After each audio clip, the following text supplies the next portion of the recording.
MES College of Engineering and Technology Kunnakkara, APJ Abdul Kalam technological യൂണിവേഴ്സിറ്റിയുടെ കീഴിലുള്ള AICTE അംഗീകാരമുള്ള എറണാകുളം ജില്ലയിലെ MESന്റെ പ്രമുഖ സ്ഥാപനത്തിൽ 2024 വർഷത്തെ പ്രവേശന നടപടികൾ ആരംഭിച്ചിരിക്കുന്നു. ISO 9001:2050 അംഗീകാരമുള്ള ഈ സ്ഥാപനത്തിലെ പ്രമുഖ ബിടെക് കോഴ്സുകളായ civil engineering, mechanical engineering, computer science and engineering, artificial intelligence and data science, electronics and communication എന്നീ ബ്രാഞ്ചുകളിലേക്കാണ് പ്രവേശനം. വിദ്യാർത്ഥികൾക്ക് കോളേജ് ബസ് ഉപയോഗം തികച്ചും സൗജന്യമായിരിക്കും.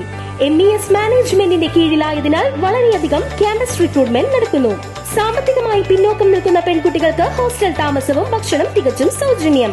ഉയർന്ന മാർക്കുള്ള വിദ്യാർത്ഥികൾക്ക് MES സ്കോളർഷിപ്പുകൾ നൽകുന്നു. അഡ്മിഷന് വേണ്ടി ബന്ധപ്പെടേണ്ട നമ്പറുകൾ: ഫോൺ 9444781611, 8089921675.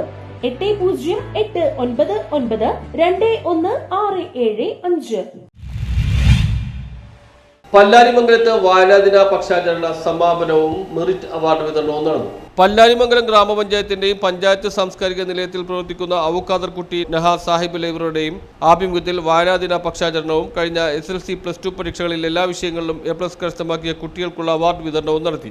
നമ്മളെല്ലാവരും വീണ്ടും പിന്നോട്ട് ചിന്തിച്ച് ഗ്രന്ഥശാലകളെ ആശ്രയിച്ച് നമുക്ക് കൂടുതൽ അറിവ് നേടുവാനുള്ള അവസരം നമുക്ക് ചുറ്റുപാടുമുണ്ട്. ഈ ഗ്രാമപഞ്ചായത്തിൽ ഇവിടെ വിശദീകരിച്ചല്ലോ എത്ര ലൈബ്രറികളാണുള്ളത്. വിശദമായ രീതിയിൽ നമുക്ക് എന്ത് പുസ്തകങ്ങൾ എടുത്ത് വായിക്കുവാനും അറിവ് വർദ്ധിപ്പിക്കും. ഗ്രാമപഞ്ചായത്ത് പ്രസിഡന്റ് ഖദീജ മുഹമ്മദ് ഉദ്ഘാടനം ചെയ്തു. Panchayat vice president OE Abbas അധ്യക്ഷത വഹിച്ചു. ഗ്രന്ഥശാല സംഘം താലൂക്ക് എക്സിക്യൂട്ടീവ് അംഗം PM ഫരീദ് മുഖ്യപ്രഭാഷണം നടത്തി. പഞ്ചായത്ത് അംഗങ്ങളായ Seenath Meydeer, Safiya Salim, Abubakar Mangalam, Riyas Thuruthil, Shajimol Rafeeq, Nasiya Shameer, A Ramanan, panchayat secretary Krishnankutty, library committee അംഗം മുഹിയുദ്ദീൻ തുടങ്ങിയവർ സംസാരിച്ചു.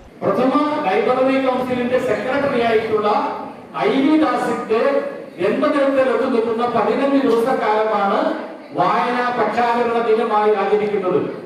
അത് വിവിധ പരിപാടികളുണ്ട്. സർക്കാർ പരിപാടികൾ, വിദ്യാഭ്യാസ വകുപ്പ് വായനാ വാരാചരണം നടത്തുന്നുണ്ട്. സ്ഥാപനങ്ങൾ അതിന്റെ രീതിയിൽ നടത്തുന്നുണ്ട്. ലൈബ്രറി കൗൺസിൽ തനതായി ആ പരിപാടികൾ സംഘടിപ്പിക്കുന്നതോട് സന്തോഷം നിങ്ങളോട് പറയുന്നു. ബഹുമാനപ്പെട്ട ഓരോട് പറഞ്ഞപോലെ നിങ്ങളുടെ പഞ്ചായത്തിലെ ദേശീയ വായനശാലയാണ് ഈ താലൂക്കിൽ വളരെ നന്നായി പക്ഷാചരണം നടത്തി സംഭാവന കഴിച്ച ഒരു ന്യൂസ് ബ്യൂറോ, കോതമംഗലം.